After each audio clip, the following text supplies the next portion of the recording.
Buenas tardes. Bienvenidos a esta importante jornada sobre el derecho a la salud en Colombia.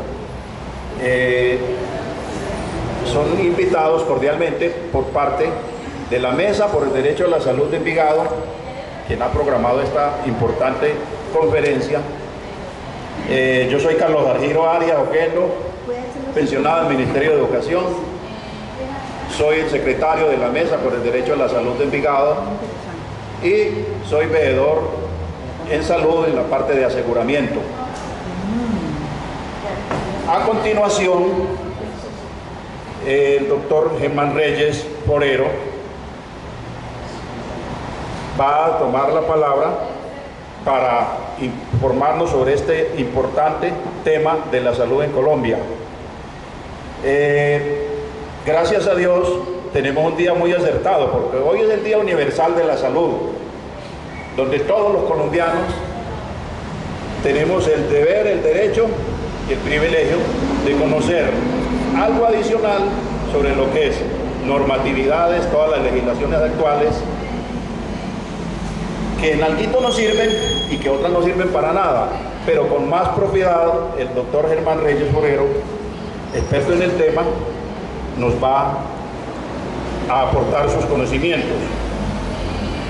El doctor Germán Reyes Forero, Germán Enrique Reyes Forero, es médico cirujano, egresado de la Universidad de Antioquia, profesional de la salud por más de 30 años al servicio del sector público, consejero departamental de Seguridad Social en Salud en la Dirección Seccional de Salud de Antioquia, presidente de la Asociación Médica Sindical Colombiana, Asmedas Antioquia, jefe de redacción del periódico Momento Médico, máximo órgano de comunicación de Asmedas de Antioquia.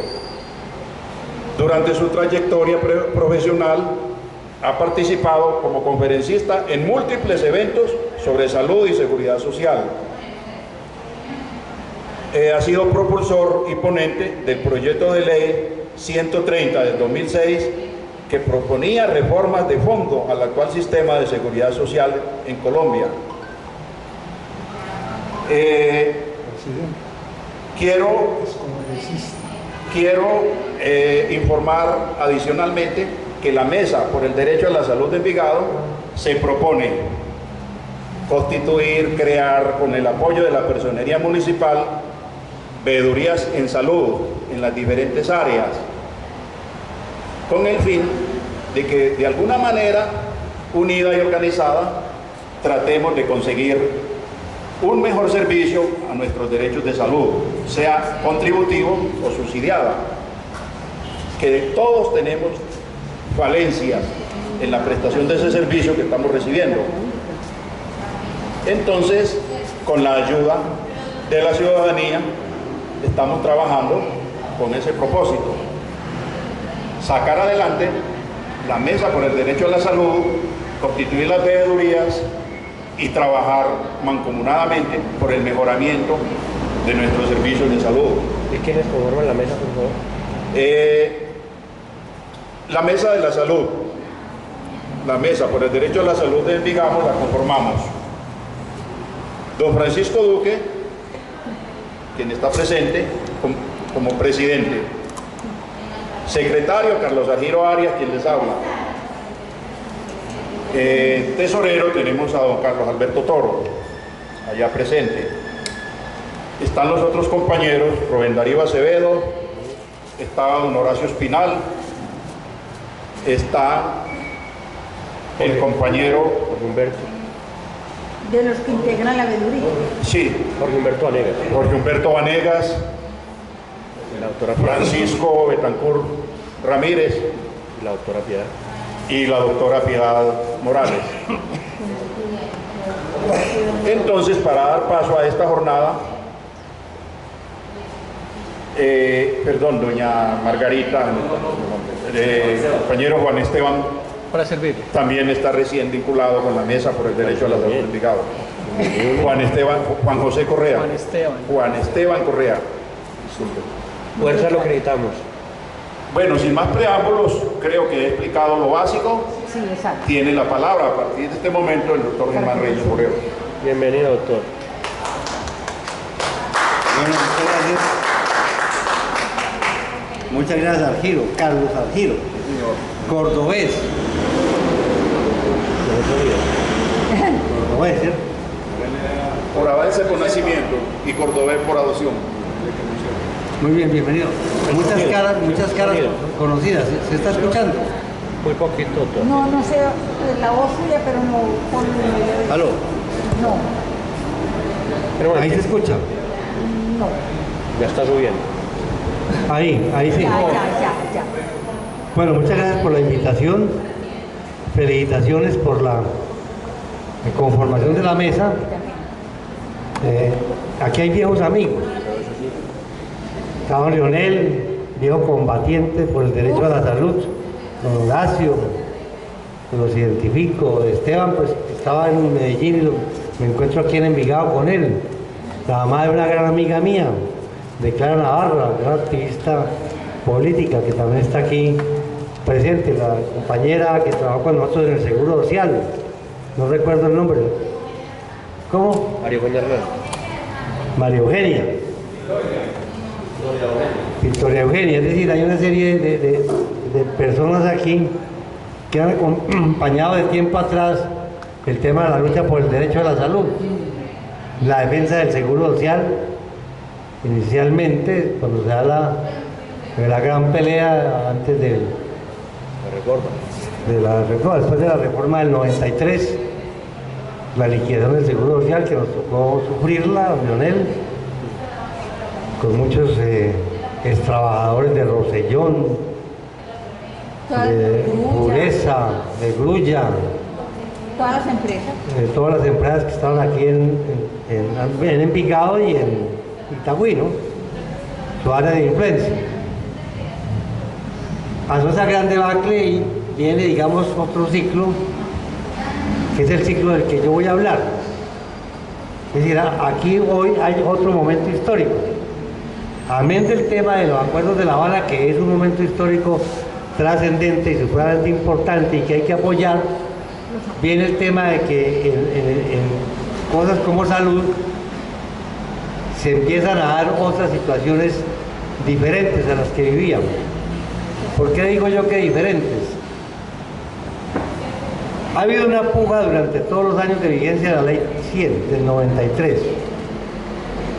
Incluso cuando se discutía al interior de la Asamblea Nacional Constituyente, en la cual tuvimos ocasión de colaborar como asesores, se dio ese debate, es decir, si la salud debería ser un derecho fundamental o debería ser un servicio público. Desafortunadamente en la Constitución del 91 quedó ambiguo eso y quedó en manos del Gobierno Nacional y de una comisión desarrollar el tema y hacer un nuevo modelo de salud para el país. Fue lo que posteriormente resultó la Ley 100 del 1993, el gobierno de César Gaviria. Exactamente. Cuyo ponente fue el doctor Álvaro Uribe Vélez por Senado de la República y por Cámara de Representantes Jaime Arias Ramírez, hoy presidente de ASEMI. O sea, ASEMI es la organización que aglutina las EPS. Él fue ponente en Cámara de Representantes en la época y con ellos tuvimos ocasión de dar los debates correspondientes. Primero porque la intencionalidad clara estaba desde que se presentó el proyecto de ley que posteriormente se convirtió en Ley 50 de 1990, antes de la Constitución del 91, de la reforma laboral. La reforma laboral también con ponencia del doctor Álvaro Uribe Vélez, y que el último capítulo de esa propuesta, como le digo, que se convirtió en Ley 50, era la liquidación del Seguro Social, la liquidación del sistema de prima media con prestación definida de pensiones y crear un modelo de aseguramiento. Crear un modelo de aseguramiento que posteriormente se consolida en el modelo de Ley 100 de 1993, que en principio es un modelo de aseguramiento. Allí también, en el seno del Congreso de la República de la época, en el 93, se plantea nuevamente la liquidación del Seguro Social. Lo que pasa es que no dan los votos suficientes en el Congreso. El gobierno de la época no tenía los votos suficientes en el Congreso de la República para haber liquidado el Seguro Social en ese momento y se optó por lo que se llamó un sistema dual de prestación de servicios de salud. Se conservaba el Seguro Social, se crean las EPS, se transforman los hospitales en empresas sociales del Estado, es decir, hay un cambio institucional, hay un cambio de funcionamiento de todo el sistema.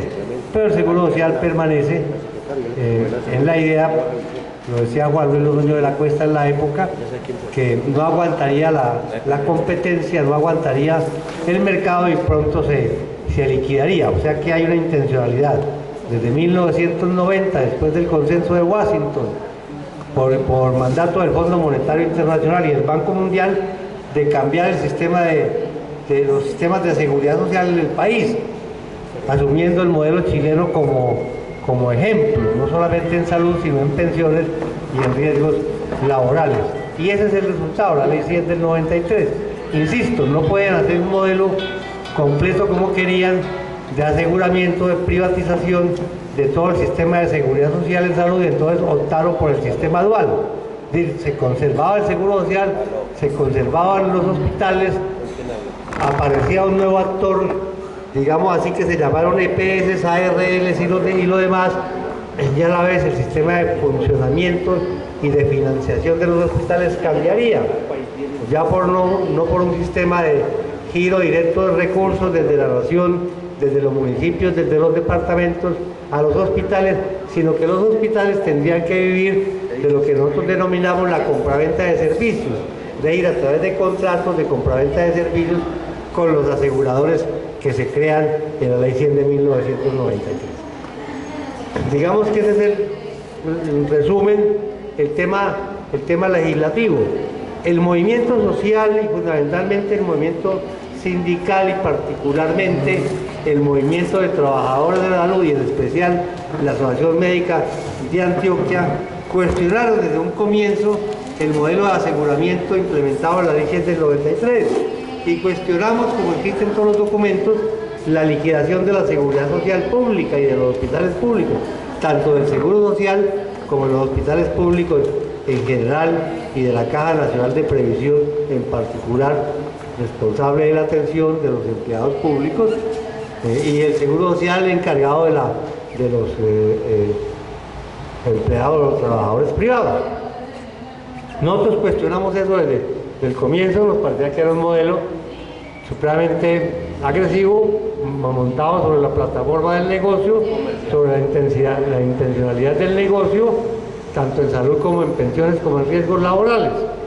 Desafortunadamente, pues no un movimiento social no lo suficientemente fuerte, no lo suficientemente organizado, y logró imponerse la tesis del Fondo Monetario Internacional y la tesis del gobierno de César Gaviria de la época, y por eso se da la Ley 100 y posteriormente su implementación a través de los diferentes decretos reglamentarios, hasta llegar al punto en el 2008, si no estoy mal de la memoria, y me perdonan por eso, a que se da el proceso, se termina el proceso de liquidación del Seguro Social, marzo de 2008, si no estoy mal, don Leonel, usted me recuerda, el proceso de liquidación de toda la estructura del Seguro Social, que era el pilar fundamental de la seguridad social y que se había construido con el esfuerzo de los obreros y con el esfuerzo de los empleadores desde su fundación en 1946. El esfuerzo de los trabajadores, el esfuerzo de los empleadores, los que crearon el Instituto de los Seguros Sociales, la prestación de los servicios y el sistema pensional de prima medida con prestación definida. Pero en el 2008 se da el hecho de que el Seguro Social es desintegrado y sus clínicas son entregadas parte a entidades públicas y parte a entidades privadas. Por ejemplo, en el caso concreto de Envigado, donde estamos ubicados en el día de hoy, la infraestructura que tenía el Seguro Social, ahora era la clínica Santa Gertrudis, que básicamente era eso, aunque en Rosellón creo que había un consultorio, pero era de Rosellón hace muchos años anteriores, pero básicamente la clínica Santa Gertrudis yo ya estaba en el Congreso de la República, fue asumida, pues comprada, digamos, en el proceso de liquidación por el municipio de Envigado. Enhorabuena, y yo fui, después de que la batalla estaba perdida, promotor de que esa infraestructura que había en el Valle de Aburrá, el Seguro Social, fuera adquirida de una u otra forma por la municipalidad y no se dejaran arrebatar los trabajadores esa infraestructura por parte de los aseguradores tipo Sura, tipo Salucor, que obviamente estaban interesados en esa infraestructura. El municipio de Envigado asumió entonces la compra a los liquidadores en ese momento de la infraestructura de la Clínica Santa Gertrudis, recientemente reformada por el gobierno durante la presidencia del doctor Carlos Hugo Izaza. Igualmente en Itagüí, esa parte de la clínica fue asumida por el municipio, tanto la clínica, ¿cómo se llamaba? San Rafael. No, San Rafael Itagüí el hospital, pero la otra...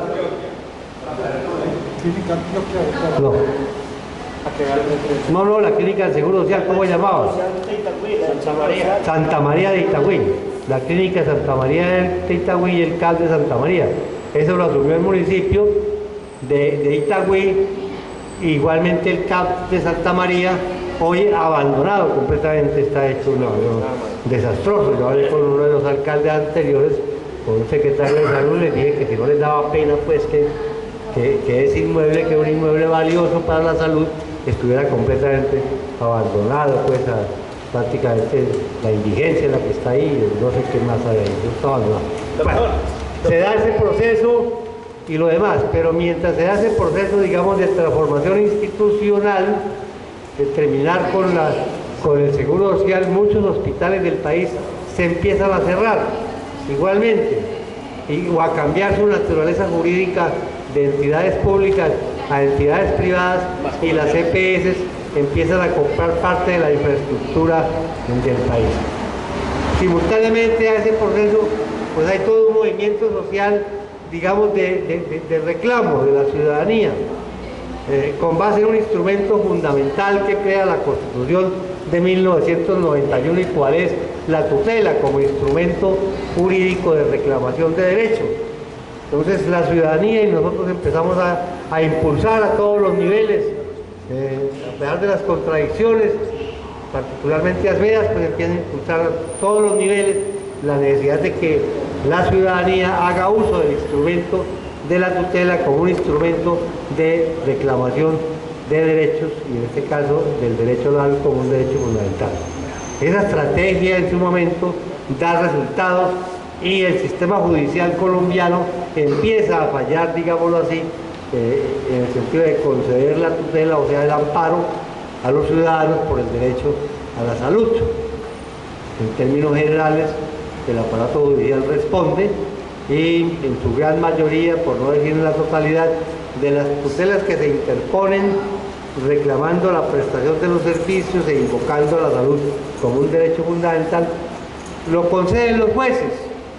Y era una lucha entre los ciudadanos y las EPS recién creadas, o incluso el Seguro Social todavía como institución pública prestadora de servicios de salud, a la cual también se le interponen las tutelas para que el ciudadano sea atendido en los diferentes niveles de atención, no solamente en la baja complejidad, sino también en la mediana y en la alta complejidad.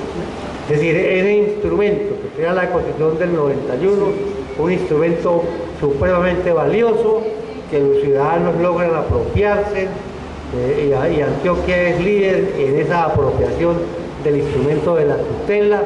Sus organizaciones como Azureza, de la cual hace parte don Leonel, las ligas de usuarios, las mesas de la salud, que no son nuevas, y todas las formas organizativas que se dan en la época utilizan el instrumento de la tutela, el cual es efectivo frente al aparato judicial. Pero además de ser efectivo frente al aparato judicial común y corriente, los jueces de primera instancia, la Corte Constitucional empieza a ponerle cuidado al tema de la salud como un derecho fundamental. ¿Qué quiere decir que la Corte Constitucional empieza a ponerle cuidado al tema de la tutela, al tema de la salud como derecho fundamental?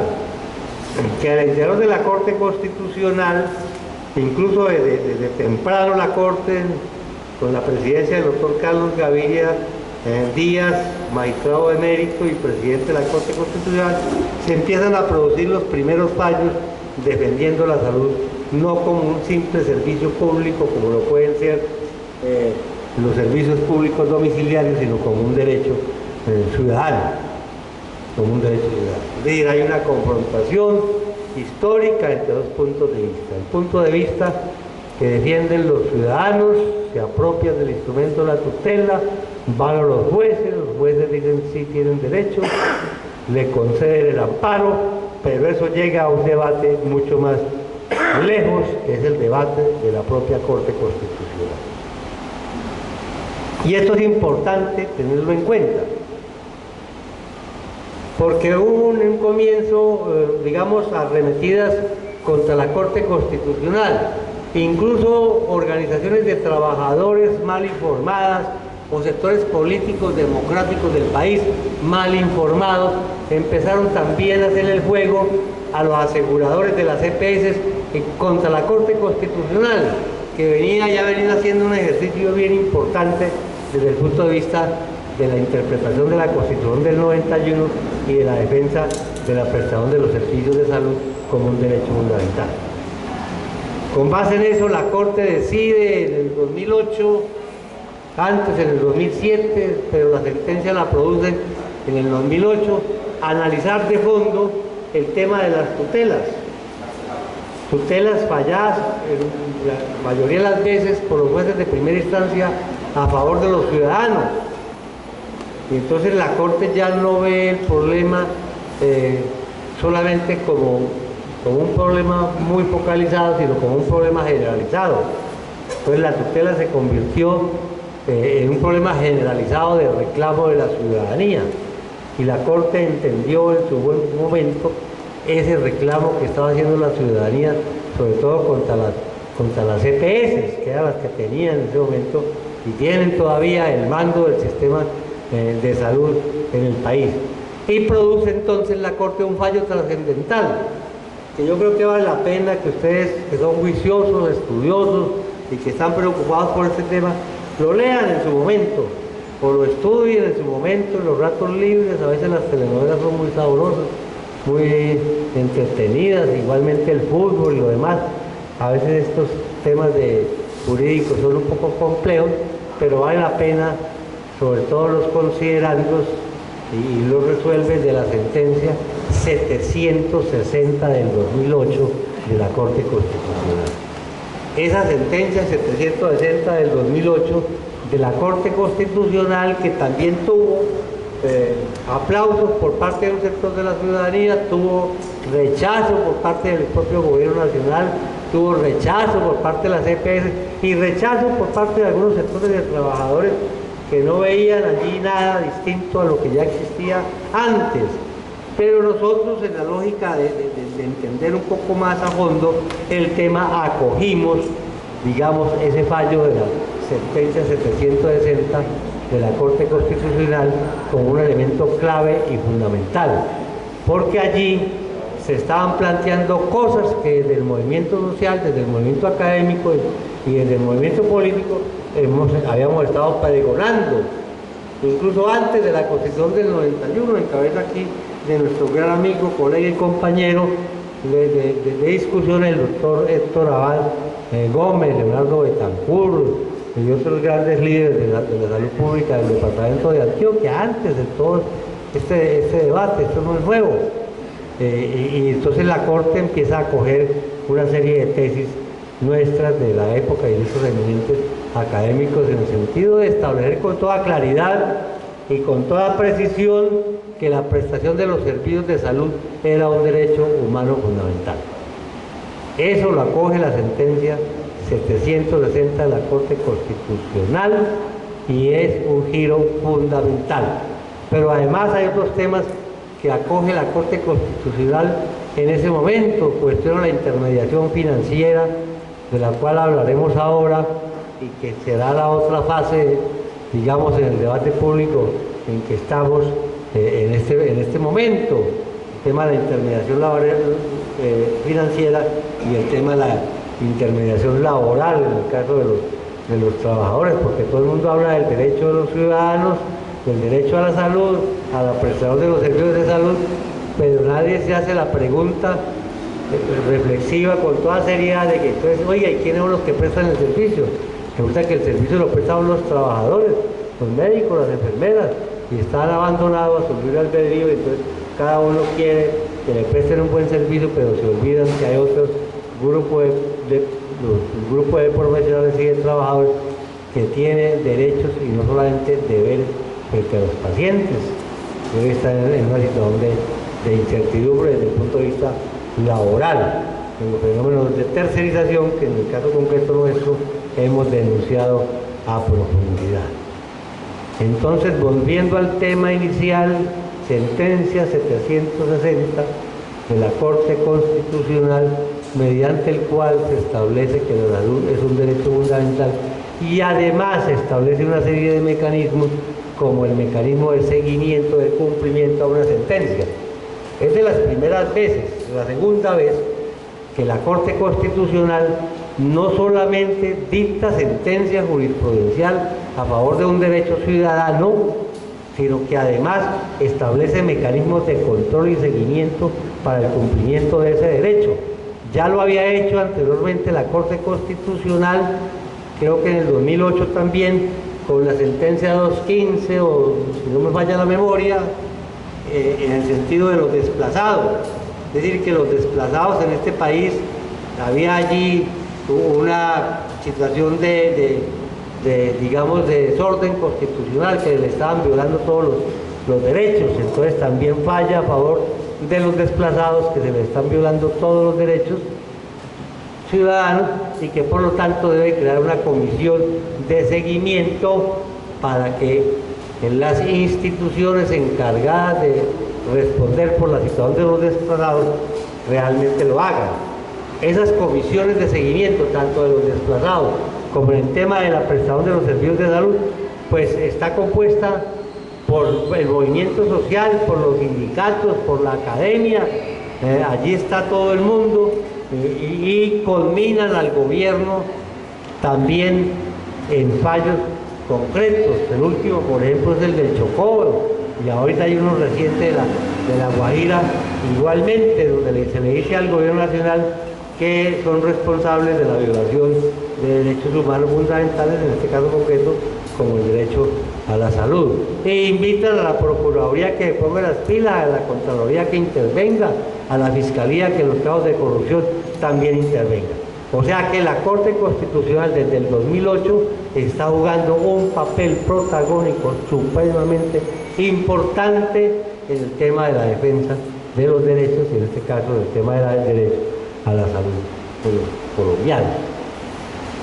Como ese debate continúa y llega al seno del Congreso de la República, yo estoy incluso en el seno del Congreso de la República, acaba de hacer mención, no recordaba ya, de un proyecto de ley que presenté yo en su momento, un proyecto de ley para transformar todo el sistema de salud colombiano, pero que desafortunadamente no tuvo ni primer debate, simplemente fue archivado por los responsables, o por las mayorías parlamentarias de la época, porque controlaba el gobernante de turno, o sea, el hoy senador de la República, el doctor Álvaro Uribe Vélez, controlaba la mayoría del Congreso de la República. Entonces era muy complejo que un proyecto de ley de origen nuestro y de origen parlamentario pues tuviera ningún éxito.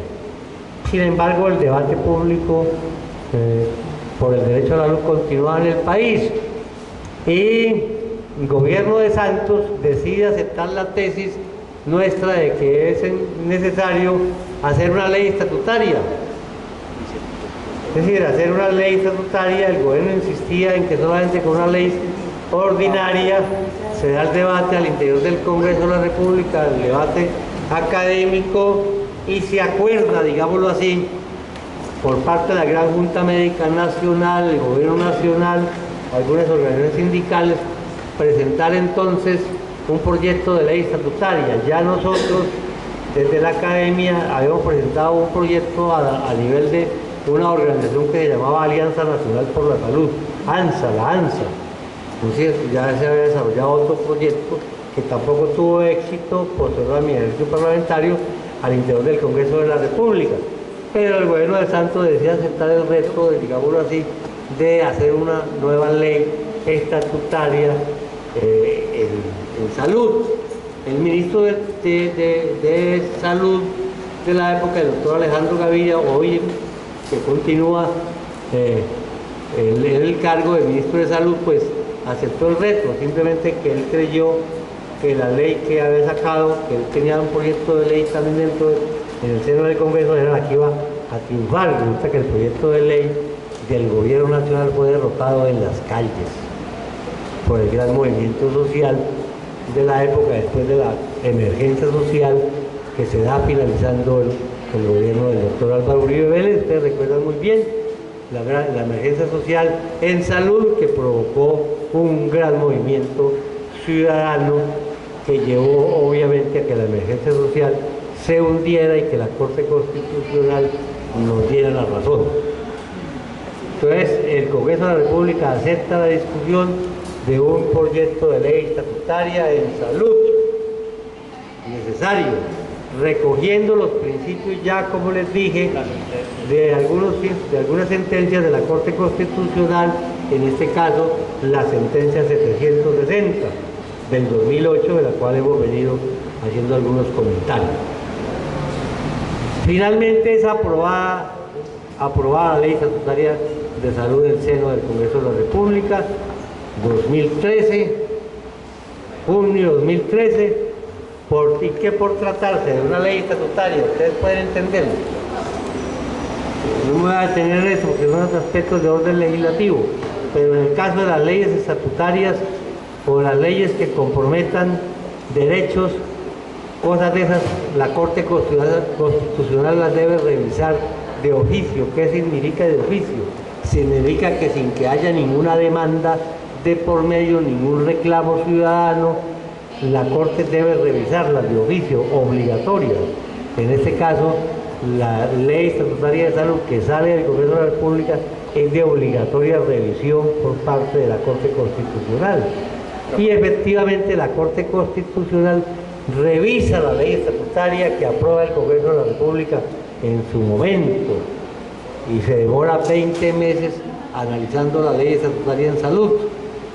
20 meses durante los cuales trabaja intensamente la Corte y convoca a todo el mundo para que opine sobre esa ley estatutaria. Convoca a la academia, convoca a los sindicatos, la Corte Constitucional, para que opinen sobre el texto de esa ley estatutaria. Después de 20 meses de análisis de parte de la Corte Constitucional decide declarar exequible la mayoría de los artículos de esa ley estatutaria en salud, inexequible algunos de ellos, y otros los modifica y otros los aclara. Yo quiero que entendamos esto. Es decir, el proyecto, la ley que sale del Congreso de la República en un gran debate no es la misma ley que sale de la Corte Constitucional. Y esto es bueno analizarlo porque uno se encuentra en el debate público personas que solamente han leído el texto que salió del Congreso de la República, pero que no han leído las opiniones de la Corte Constitucional. Entonces hay un tema ahí de información. Por ejemplo, salía el cuento de que la tutela había sido modificada por la Corte, por la Ley Estatutaria de Salud, y resulta que la Corte Constitucional defiende como nunca el instrumento de la tutela y sobre todo de la tutela en salud. Y hace una distinción bien importante en la sentencia 313 de la Corte Constitucional, que declara exequible la Ley Estatutaria de Salud, que posteriormente es la 1751 del 2015. Entonces declara exequible la ley, retira algunos artículos de esa ley que llega aprobada por el Congreso de la República, modifica otros artículos de lo que aprueba el Congreso y clarifica la interpretación de otros artículos que salen del Congreso de la República. O sea que el proyecto de ley estatutaria que sale del Congreso de la República no es el que presentó el gobierno, pero el que sale del Congreso de la República tampoco es el que aprueba la Corte Constitucional. Es una modificación de carácter sustancial y se da toda una polémica en torno a la sentencia de la 313. Nuevamente la discusión pública polariza, digámoslo, al país. Un sector del gobierno en contra de la ley estatutaria en salud, un sector del movimiento social en contra de la Corte Constitucional en su sentencia 313, y otro sector, digamos, del movimiento social y el movimiento político a favor de la ley estatutaria de salud, y ahí nos ubicamos nosotros, en concreto, que salimos a exigirle al gobierno nacional de que sancionara la ley, de que la firmara y dejara de mamar gallo al doctor Alejandro Gaviria. ¿Por qué? Porque no fue lo que presentó el doctor Alejandro Gaviria lo que aprobó la Corte Constitucional. Y son temas muy concretos y muy complejos. Por ejemplo, el tema de la sostenibilidad financiera. Como sale redactado de la Corte, del Congreso de la República, la Corte Constitucional modifica esa interpretación, le da una interpretación distinta a la que le da el Congreso de la República y muy distinta a la que le da la Corte Constitucional. ¿Y la ley 5 cómo queda, doctor? Con base en eso yo me voy a permitir rápidamente hacer un bosquejo general, que tengo aquí, del contenido de la ley estatutaria en salud, de la cual estamos hablando. La ley es la 1751, para que la anoten ahí, del 16 de febrero de 2015. Y el título es: por medio de la cual se regula el derecho fundamental a la salud y se dictan otras disposiciones. Entonces él tiene por objeto garantizar el derecho fundamental a la salud, regularlo y establecer sus mecanismos de protección. Ese es el objetivo de la ley. Y establece con toda claridad y con toda precisión, sin ambigüedades, sin posibilidad de interpretación distinta, de que la salud es un derecho fundamental autónomo. Grábense en esa palabrita: autónomo e irrenunciable en lo individual y en lo colectivo. Y esa definición, así de simple, es supremamente trascendente. Supremamente trascendente. ¿Por qué? Porque antes la Corte Constitucional venía diciendo en diferentes sentencias que la salud era un derecho fundamental en la medida en que tuviera conexidad con otro derecho. O sea, que estuviera conexo con el derecho a la vida, y en ese sentido era un derecho fundamental.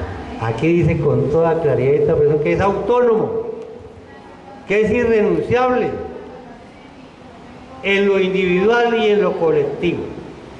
¿Qué significa en lo individual? Es decir, que la persona que lo reclame se le debe conceder. Pero no solamente eso. Por ejemplo, los ciudadanos de la ciudad de Medellín hoy podrían reclamarle al alcalde de la ciudad de Medellín o al área metropolitana, a través de un mecanismo popular que está en la Constitución, la defensa del derecho a la salud por la contaminación, y que un juez de la República reclame eso con base en la ley estatutaria en salud y con base en la sentencia 313 de la Corte Constitucional. Es decir, existe la norma de protección de la salud en lo colectivo y el hecho de la polución. Eso es un elemento que afecta a la salud de los ciudadanos en general, colectivamente, y está amparado en una ley que es la ley estatutaria en salud, que tiene rango constitucional. Y aquí es donde entramos en la discusión, que hemos dicho en general, digámoslo así como consigna, y es que esta ley estatutaria en salud está en contradicción con la ley 100 de 1993. Carajo, allá vamos. Entonces ahí hay una gran contradicción, Total. que hay que entrar a resolver por diferentes mecanismos que posteriormente iremos desarrollando. El ámbito de aplicación es fundamental también, es para todo el mundo. Define el sistema de salud con toda claridad, establece El artículo quinto, vean, lean ustedes con toda claridad y con toda precisión el artículo quinto de esta ley estatutaria de salud. Obligaciones del Estado. El Estado es responsable de respetar, proteger y garantizar el goce efectivo del derecho fundamental a la salud, y para ello deberá, y son de la A a la J. De la A a la J. La función de este tipo de organizaciones, como ustedes, mesas, ligas, como se les quiera llamar, cada uno se inventa un nombre, cada uno pues hace su trabajo, no importa, ojalá estén todos metidos en un solo colectivo, pero no importa, eso hay que desarrollar todos los mecanismos. Tienen que estar vigilantes de esto, las obligaciones del Estado frente al tema de la salud, y exigirlo desde lo pequeño a lo grande. Desde lo pequeño a lo grande. Ya un ejemplo de lo grande en el tema de polución medioambiental, ¿cierto? Que es responsabilidad de las autoridades encargadas de proteger la salud. En este caso, el municipio de Itagüí, su alcalde, el municipio de Medellín, su alcalde, y en el área metropolitana, pues los del área metropolitana, todos los municipios agrupados en el área metropolitana. Entonces tienen que establecer los mecanismos claros, y su obligación es proteger lo mismo que las EPS, que hay que utilizar ese instrumento. Nosotros venimos insistiendo, los que nos leen, los que escribimos, de que en el caso concreto de Medellín hay una confrontación con Metrosalud, y el responsable es el alcalde, y el alcalde es el indolente, y cómo así que entonces el doctor Federico Gutiérrez quiere pasar de agache, y los pacientes no tienen medicamentos y no tienen nada, y entonces la plática no es para la salud, sino que es para los semáforos, sino que es para el bolillo. No es que estemos en contra de los semáforos ni del bolillo, sino que es que hay una serie de prioridades, y en este caso la salud es prioritaria porque es un derecho fundamental de los ciudadanos. Entonces, artículo quinto, obligaciones del Estado, abstenerse de afectar directa o indirectamente en el disfrute del derecho a la salud fundamental de la salud, adoptar decisiones que no adoptar decisiones que lleven al deterioro de la salud, adoptar políticas públicas dirigidas a garantizar el derecho, formular y adoptar políticas que propongan por la salud de los ciudadanos, establecer mecanismos para evitar violación del derecho a la salud, ejercer una adecuada inspección y vigilancia, velar por el cumplimiento de los principios y de los derechos, realizar el seguimiento continuo de la evolución de las condiciones de salud de la población a lo largo del ciclo de vida de las personas. Son obligaciones del Estado nacional, del Estado departamental y del Estado municipal, que están aquí y que hay que explotar de forma adecuada. Realizar evaluaciones de los resultados y goce efectivo del derecho a la salud, adoptar la regulación de las políticas indispensables para financiar de manera sostenible los servicios de salud y garantizar el flujo de los recursos para atender de manera oportuna y suficiente las necesidades en salud de la población, intervenir en el mercado de medicamentos, dispositivos médicos e insumos. Todo eso está aquí. El artículo sexto es un otro artículo clave, porque define los elementos y los principios del derecho a la salud. Antes había una confusión entre elementos y principios, aquí los aclara. Entonces, por ejemplo, elementos esenciales y que se interrelacionan están la disponibilidad, y dice con toda claridad: el Estado deberá garantizar la existencia de servicios y tecnología e instituciones de salud, así como de programas de salud y personal médico y profesional competente. Está clarísimo, debe garantizar eso, y ese es un elemento esencial en el goce del derecho.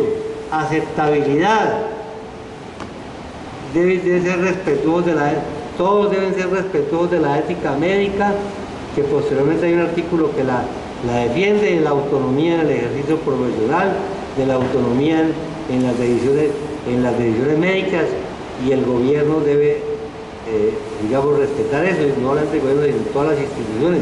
llámense en EPS, llámense en hospitales, llámense como se llamen. Y además aceptar la como visión de las diferentes organizaciones y de los pacientes. No se podrá hacer ninguna intervención quirúrgica, ningún tratamiento médico sin la aceptación del paciente o de sus principios morales, éticos o religiosos.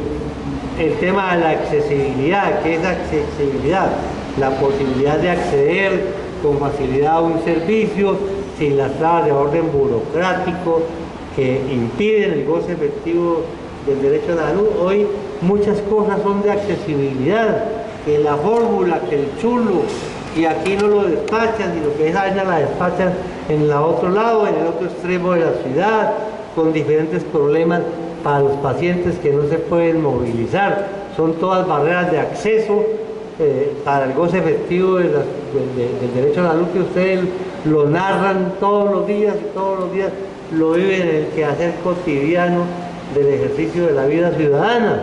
Y aquí está, es eso, que el sistema de los gobiernos deben garantizar ese tema de la accesibilidad, estableciendo los correctivos del caso correspondiente. Calidad y idoneidad profesional. Hay un gran debate sobre el tema de la formación del recurso humano, del currículum de las diferentes facultades de medicina, en el tema de los extranjeros que están llegando al país para pedir títulos de homologación en el ejercicio profesional. También está aquí establecido en esta ley la universalidad. Doctor, Hay varios principios. Yo termino y cuando termine... Al final hay una jornada de preguntas. no lo habían dicho, por eso está bien. Hacen un musarca, pasar por el... Digamos que esos son los elementos. Después vienen unos principios que son claves, como principios para poder desarrollar esta ley. La universalidad. ¿Qué significa el tema de la universalidad? Que todas las personas, como es un derecho, están en igualdad de condiciones, tienen los mismos derechos, y siempre y cuando residen en el país es un derecho. No se exige carnet, cédula de ciudadanía o cédula de extranjería para los residentes para tener derecho a la salud. O sea que la universalidad es un derecho y es importante. Pro homini es otro principio, pues yo no soy más autorizado abogado, pero el tipo pro homini es que la interpretación de la norma siempre debe ser a favor del ciudadano y no en contra del ciudadano. Pro homini, a favor del hombre. Pro homini, a favor del hombre, a favor del ciudadano. Es otro principio que está aquí. O sea que cualquier interpretación que surja de estas normas o de las normas existentes para prestar los derechos de salud siempre debe ser favorable al ciudadano y a su salud. Eso es supremamente importante y es un principio que aquí se establece. La equidad. El Estado debe hacer políticas públicas dirigidas al mejoramiento de la salud de las personas con escasos recursos, es decir, hay que establecer prioridades. Los recursos del Estado, nación, departamento o municipio deberán dirigirse prioritariamente a las personas más débiles, a las personas que tengan menos recursos, a las personas que estén en situación de vulnerabilidad. Es allí donde se deben dirigir principalmente los recursos. No significa que no se haga hacia las otras personas, porque como ya le dijimos, es un derecho universal, pero hay unas prioridades. Otro tema bien importante y que es repetitivo en el funcionamiento del sistema y está como principio de esta ley es la continuidad. ¿Qué es eso de la continuidad? Hombre, si a Leonel ojalá no nos toque, pero seguramente nos va a tocar, ¿cierto, don Leonel? Nos da una patología de alto costo que es supremamente complicada, es compleja.